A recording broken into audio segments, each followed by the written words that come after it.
Será que fichamento é tão essencial assim? Eu sei que já falaram para você que sem fazer um bom fichamento de todos os principais artigos e referências que você tem, você não vai conseguir escrever seu artigo científico. Mas será que isso é verdade mesmo? Eu sou Nilce Alves e esse é o Ciência Escrita.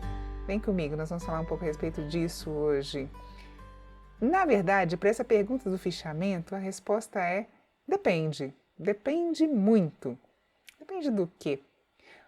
O que é essencial quando vamos escrever artigos científicos é que nós façamos uma boa revisão da literatura, entendendo como está a situação dos estudos daquele tema, daquele assunto que nós estamos investigando. Isso tem a função de determinar qual é a lacuna de conhecimento existente atual e, claro, proporcionar aos leitores o entendimento do quanto o nosso trabalho é relevante, é inovador, está trazendo uma contribuição para aquele tema, para aquela área do conhecimento. Nesse sentido, nós precisamos consultar várias referências, precisamos consolidá-las, precisamos interpretá-las, precisamos trazer de uma forma muito clara quais são os estudos, qual a relevância deles e como o nosso estudo se encaixa nisso. Ou seja, nós precisamos ter uma maneira de capturar as informações das nossas referências, nós precisamos selecionar, nós precisamos separar aquilo que é mais importante, precisamos depois consolidar, interpretar, analisar e escrever.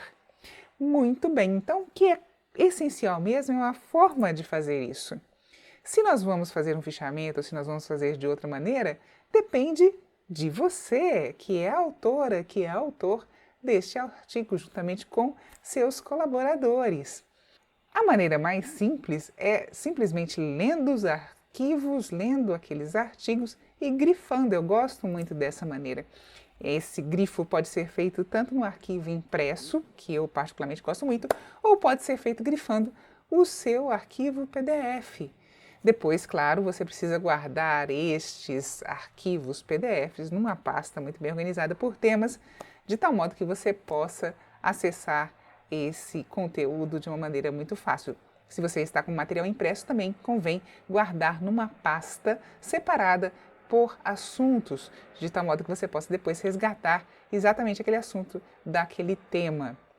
Outra forma que eu gosto muito é copiar trechos dos diversos artigos para um documento Word. Então, eu copio aqueles trechos juntamente com a citação daquele artigo, porque aí já tenho como saber de onde veio. Então, eu tenho um documento, no meu caso eu uso o Word, mas um documento em que vai ter os diversos trechos com as respectivas citações e a partir desse compilado de trechos é possível separar as informações, interpretar e estabelecer um novo texto com base naquelas referências. Maneira também muito boa. Outra forma de capturar informações e memorizá-las, guardá-las, é fazendo anotações no próprio artigo. E isso também pode ser feito manualmente no artigo impresso ou pode ser feito como um comentário lá no seu PDF. Maneira muito boa. Lembrando sempre de guardar esses artigos de uma maneira ordenada. Então, se você tem um tema e um subtema, você precisa organizar as suas pastas também como tema e um subtema, para que depois você possa resgatar todos os assuntos da maneira adequada. Tá?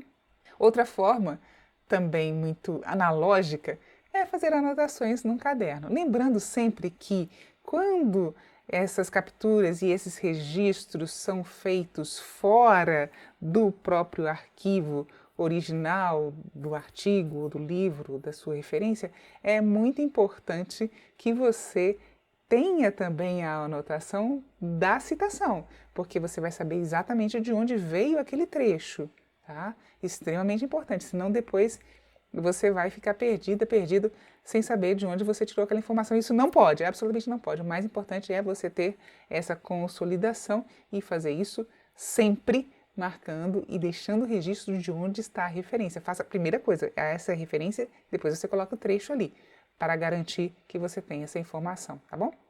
E uma última maneira que eu gosto muito é o mapa mental. E esse mapa mental ele pode ser organizado de acordo com o seu tema. Então, se você está falando, por exemplo, sobre a influência de um determinado medicamento numa patologia, e você pode interpretar essa atuação de várias maneiras, você pode separar o seu assunto de acordo com essas, por exemplo, diferentes maneiras. Então você faz um mapa mental de acordo com os seus temas, você pode fazer um mapa mental de acordo com conceitos fundamentais e básicos, coisa que eu gosto muito de fazer no início de uma revisão, que é organizar as informações de acordo com as perguntas básicas: o que é esse tema, por que ele é importante, onde ele acontece, como ele ocorre, quem são as pessoas ou as instituições envolvidas, ou os elementos envolvidos, e quando ele ocorre. Essas perguntas são fundamentais para o entendimento de qualquer conceito, e fazer isso num mapa mental permite estabelecer relações que são muito úteis tanto na delimitação do tema, quanto depois na própria exposição e escrita do seu trabalho, do seu artigo. Muito boa divisão, principalmente no início de uma revisão da literatura. De todo modo, o mapa mental permite estabelecer uma série de relações que podem ser ajustadas de acordo com os temas e subtemas, de acordo com a função de cada etapa, de acordo com uma ordem cronológica ou de acordo com uma evolução tecnológica, enfim, de acordo com aquela divisão que vai ser útil ali para o seu trabalho, de uma maneira bastante visual. Então, é uma maneira muito útil de tratar dados e informações para artigos científicos. E, claro, tem também o próprio fichamento que você pode fazer para um determinado artigo. Às vezes é relevante, principalmente quando você tem alguns temas que são mais complexos e que têm polêmicas, e aí você vai precisar se aprofundar muito em um estudo e outro para identificar os pontos que são polêmicos, as diferenças entre um trabalho e outro, os aspectos que são fontes de divergência, muitas vezes só podem ser percebidos a partir de uma compreensão profunda e detalhada de cada uma dessas referências. Nesses casos, sem dúvida, um fichamento é fundamental. De um modo geral, quando é um levantamento mais abrangente, não tão detalhado na necessidade de estabelecer diferenças profundas, o fichamento não necessariamente vai ser a forma mais prática. Essas outras maneiras vão permitir uma organização e consolidação das ideias de uma maneira mais rápida e mais prática. O importante é que o seu artigo seja muito bem fundamentado, muito bem feito, traga todas as citações, consolide as informações de forma clara, concisa, coerente e consistente. E para ajudar você nisso, vou deixar aqui indicação de outros vídeos para você acompanhar essas questões. Eu vejo você lá.